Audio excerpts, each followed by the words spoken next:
Isda naman po yan eh. Dalawang lata ng tuna, kinchay at saka pasas. Ano, hindi po siya mamantikang mamantika. Narito po ang niluto ko ngayon ah. Pwedeng pangbaon ng bata sa eskwela, pambaon nyo sa trabaho, sa opisina. Simple lang po ang mga Ricardo eh. Kinchay, tuna at saka pasas. Ang haba po ng pangalan kung bibigkasin. So, paliitin na lang natin. Siyempre kinuha ko po yung ki sa kinchay. Yung na sa tuna at saka yung pasas naman mo pa. So, ang gagawin po natin ito ang pangalan, kinapa. Kung kakainin nyo po ito kasama ang kanin siyempre, kinapa ka. Kung pasta naman kinapa pa. Bahala po kayo kung saan magkakaigit, masasarapan kayo. Basta yan po ang kinapa. Yung konting sarsa, ipapaligid ko na lang po din Yan po ang ating kinapa. Isang tasang harina. Yan po natin ang katitik na asin. Pamintang durog. Kung meron po kayong garlic powder, maglagay kayo ng 1 kutsarita. 3 kutsarang ginayat na keso. Isang maliit na kahon ng pasas. Kalahating tasa ng mayonnaise. Samahan po natin yan ng kinchay. 3 itlog.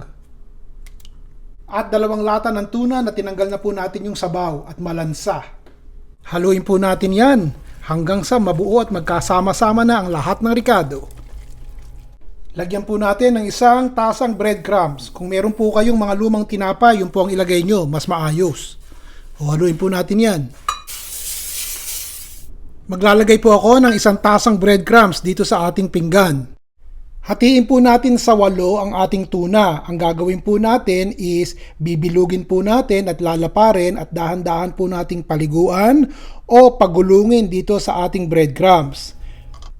Ang mainam po nito, pagkatapos nyong gawin ilagay nyo muna po sa freezer para tumigas-tigas ng konti bago po natin lutuin. Maganda po ang kalalabasan yan kasi po yung ating breadcrumbs meron na sa loob at meron pa sa labas. Kaya pag ipinirito natin, makikita nyo mapulang-mapula, crispy sa labas, pero sa loob po ay malambot. Tamang-tama lamang. Inilagay ko po ng kalahating oras yung ating kinapa sa freezer. Di tumigas na, kinapa Ilalagay ko na po dito sa mainit na mantika. Dahan-dahan at baka po kayo mapaknot. Hiwa-hiwalayan nyo at pagka nagkadikit-dikit yan, mahirap nyo ng tungkabin. Ganyan lamang. Bago po ang mantika ko,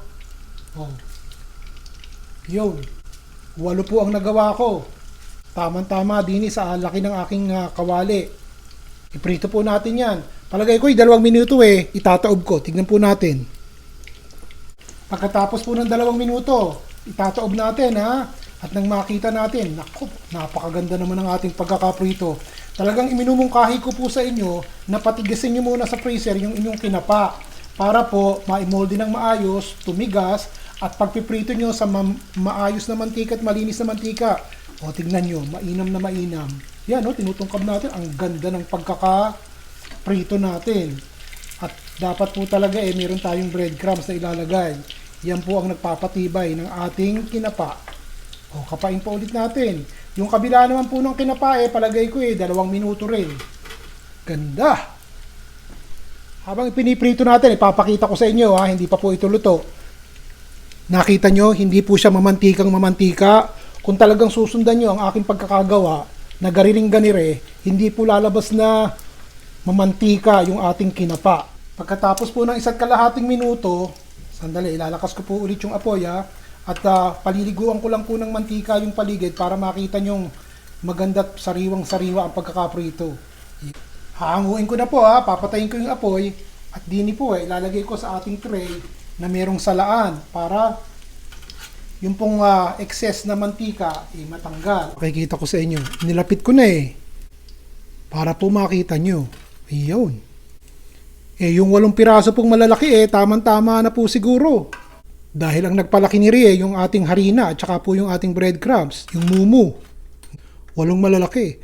Tutok-tukin ko Nakita nyo? Malutong-lutong yung labas. Gagawa naman tayo ng sarsa. Maglagay po tayo ng 3 kutsarang mantika din sa ating kasirolang puti na berde yung labas. Painitin po natin yan. 5 bawang, 1 maliit na sibuyas. Kakanawin ko na po itong 1 tasang tubig sa 1 kutsaritang cornstarch, pampalapot po. Pero wag nating masyadong gawing malapot yung ating sabaw. Kapag kaluto na po yung ating bawang at sibuyas, Ako po'y maglalagay ng pinya, mga kaibigan. Ito po isang maliit na pinya sa lata na tinanggal ko rin po yung sabaw pero pinaghiwalay ko lang at hiniwa ko ng maliliit itong ating pinya. Ano po ba pangalan yan? Kinapa yung pinya. Kung kakainin nyo po ito kasama ang pasta, di ang pangalan na po nito kinapapa ang pinya. Kalahating tasa po nung juice nung pinya sa lata, ilalagay ko na. Di matamis na yan, ha? Ang pampaalat naman po ay konting toyo. 2 kutsarang toyo po siguro ay ayos na. May natira po akong isang maliit na siling pula, ilalagay ko na para gumanda. Kung wala po hayaan nyo na, wag na po kayong umimikat. Okay na rin kahit wala. Haluin po natin yan. Lagyan po natin ng konting pamintang durog. O, tikman nyo muna, ha. Naku po, ang sarap, makabagin. Ilalagay ko na po itong ating pampalapot. Haluin po natin at hayaan nating lumapot. Parang hindi po masyadong maalat, lalagyan ko pa ng 1 kutsara, ha. Bago nyo po patayin lagyan pa natin 1 kinchay. Kalahating tasa ng kinchay po ito. Patayin na po yung apoy at haluin natin ng bahagya para sumama po yung kinchay. Yan po ang sarsa natin. Yan po ang ating kinapa, ang pinya. Baka po mapansin nyo parang may kulay kalawang yung paligid po ng ating malukong.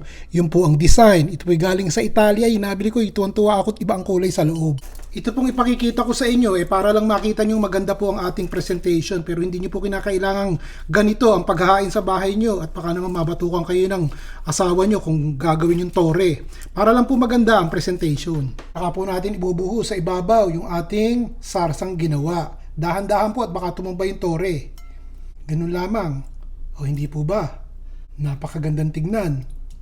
Sumang-ayon pa dun sa kulay ng ating malukong. Yung konting sarsa ipapaligid ko na lang po din. Yan po ang ating kinapa. Kinapa ang pinya. Pero kung ito po'y kakainin nyo sa bahay, ganyan na lamang ang inyong pagsisilbi. O, maayos din naman po, di po ba? Lagyan na medyo malabnaw-labnaw na sarsa. Magugustuhan po yan.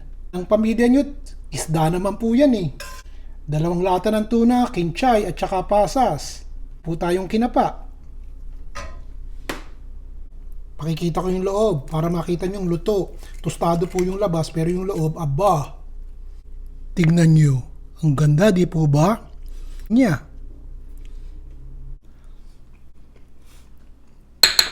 Isa na namang simpleng ulam na malasap na kaya nyong gawin sa bahay nyo. Kaya dapat po, wag lang nating nilalanglang lang ang mga dilatang tuna. Katulad nito, nakakapagbigay busog sa atin at sarap, napakalasa. Kung nagustuhan niyo po, pwede po ba magsulat kayo ng comment din sa baba at nang mabasa ko. Doon man po sa mga kaibigan natin na medyo hindi nagustuhan ang iniluto ko ngayon, hayaan niyo po. Uulitin natin sa susunod at sana po'y magkaigi. Ayos? O si Ron Bilaro po.